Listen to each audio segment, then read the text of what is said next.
इन दो बहनों ने अपने बचपन के सपने को पूरा किया है। एना पाउला और फ्लाविया बाल्देरी पेड़ों की पौध उगा रही हैं ताकि ब्राजील के अटलांटिक जंगल को फिर से हरा भरा किया जा सके। यहाँ लगभग 130 प्रजातियों के पेड़ हैं, जिनमें से ज्यादातर के लुप्त होने का खतरा है। माटा अटलांटिका जंगल के एक बड़े हिस्से को काट दिया गया था। अपने इलाके की इस बर्बादी को देखने के बाद दोनों बहनों ने किशोरावस्था में अपना खुद का पर्यावरण समूह बनाया।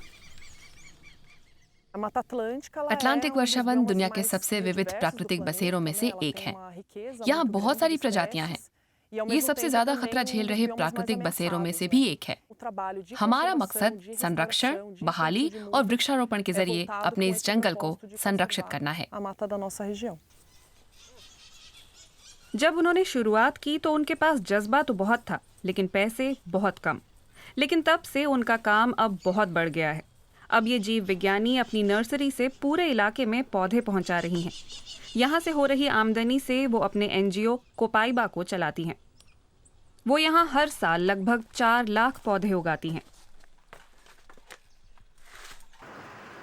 एना पाउला दक्षिण पूर्व ब्राजील में सेरा दे मांतिक्वेरा के पहाड़ी इलाके में कुछ पौधे लगाने जा रही हैं।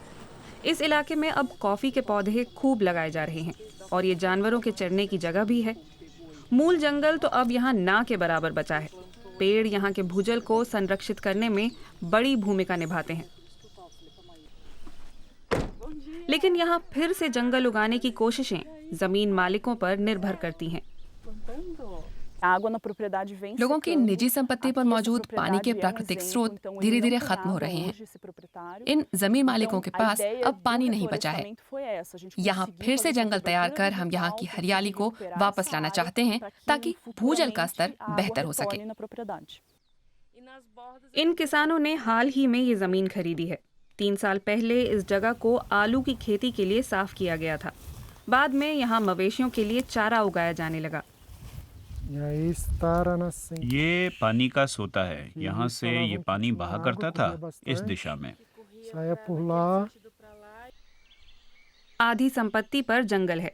ये दंपति अपनी जमीन को फिर से हरा भरा करना चाहते हैं, खासकर वहां तक जहां उनका ऑर्गेनिक फार्म शुरू होता है। कुछ दिन पहले एना पाउला और उनके एनजीओ ने यहाँ पर 4,500 पौधे लगाए हैं। अब वो यहाँ फलों वाले कुछ पेड़ लेकर आई हैं। वो कहती हैं कि फलों वाले पेड़ों को उगाने के लिए ज़्यादा जगह की ज़रूरत होती है, इसलिए उन्हें ज़्यादा खुली जगह पर लगाया जा रहा है। घास के मैदान में इन छोटे छोटे पौधों को देख पाना मुश्किल है, लेकिन 2 या 3 दिन में ये बड़े होकर छोटे से एक जंगल में तब्दील हो जाएंगे। अगर जमीन हरी भरी होगी तो वो संरक्षित रहेगी, उसका कटाव नहीं होगा। जब बारिश होती है तो उसका अच्छा खासा हिस्सा छन कर नीचे चला जाता है और उससे भूजल का भंडार भरता है। इस तरह हम पानी के सोतों को बहाल कर सकते हैं। एना पाउला 2 साल तक इन किसानों की मदद करेंगी। उसके बाद ये पेड़ बड़े हो जाएंगे।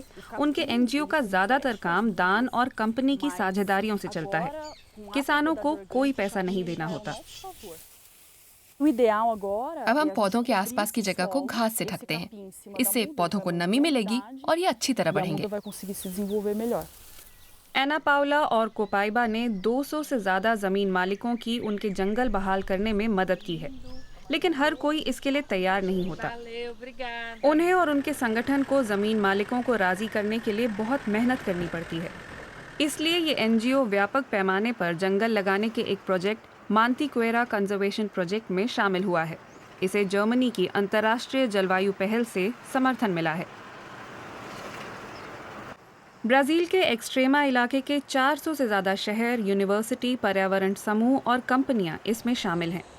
एक्सट्रेमा इस क्षेत्र में दूसरों के लिए मिसाल बना है। इससे किसानों को भी फायदा हो रहा है और स्थानीय स्तर पर बिजनेस भी बढ़ रहा है। ब्राजील में हमेशा किसानों को इस बात के लिए प्रोत्साहित किया जाता है कि जंगलों को साफ करके ज्यादा खेती की जाए, मुनाफा कमाया जाए। हमारा नया संदेश इसके बिल्कुल उलट है। उन्हें पशुओं के चढ़ने की जगह कम करनी चाहिए और इसके स्थान पर ज्यादा जंगल लगाने चाहिए और हम इसके लिए पैसे देंगे। इसके लिए आर्थिक मदद स्थानीय कंपनियां दे रही हैं, जो अपने ग्रीन हाउस उत्सर्जन की भरपाई करने के लिए ये रकम चुकाती हैं। एक्सट्रीमा में अधिकारियों ने अपनी खुद की नर्सरी बनाई है। फिर से जंगल उगाने का काम उन्होंने अपने हाथ में लिया है, लेकिन इतने सारे पौधों की जरूरत है कि वो भी कोपाइबा से पौधे लेते हैं। आज वो 10,000 पौधे ले जा रहे हैं। नगरपालिका ने आसपास के जंगल 8 से 15 साल पहले लगाए थे, जंगल साफ करके बनाई गई जमीन पर। नगरपालिका का इरादा है माटा अटलांटिका में 15 लाख हेक्टेयर पर फिर से जंगल उगाना। वन संरक्षण की इस योजना में कई शहर शामिल हैं। ब्राजील में ये जलवायु संरक्षण के लिए बड़ा कदम है। इस प्रोजेक्ट का मकसद पहाड़ी इलाके से पानी की आपूर्ति को भी सुरक्षित बनाना है। ये ब्राजील के बड़े शहरों के लिए पानी का अहम स्रोत है। यहाँ से 450 किलोमीटर दूर रियो दे जनेरो में लगभग 1 करोड़ लोग इस पानी पर निर्भर हैं। इस कार्यक्रम का असर राष्ट्रीय स्तर पर भी हुआ है। अब एक विधेयक का प्रस्ताव रखा जा रहा है जिसमें संरक्षण संबंधी सेवाओं के लिए पैसा मुहैया कराया जाएगा। ब्राजील का समाज अब मान रहा है कि क्षेत्र में निवेश करना होगा। इससे किसानों को भी फायदा होगा, शहर में रहने वालों को भी। कोपाइबा बहनों ने मांटिक्वेरा पहाड़ों में अपनी संपत्ति पर एक बढ़िया मिसाल कायम की है। इस जमीन का मालिक बनने से पहले उन्होंने इसके पुराने मालिक के लिए इसे बहाल किया। वो लोग नतीजों से इतने हैरान थे कि उन्होंने अपनी जमीन मुफ्त में ही दे दी, संरक्षण के लिए दान के तौर पर। जंगलों की बदौलत ही सूखे हुए सोतों में पानी लौट आया है। ये काम बहुत उपयोगी है। जब हम किसी संपत्ति पर जाते हैं तो उसके मालिक हमें बताते हैं कि पानी लौट आया है। इससे हमें अपनी लड़ाई जारी रखने की ऊर्जा मिलती है। वैसे अच्छे नतीजों के लिए बहुत इंतजार करना पड़ता है, लेकिन जब वे मिलते हैं तो जबरदस्त होता है।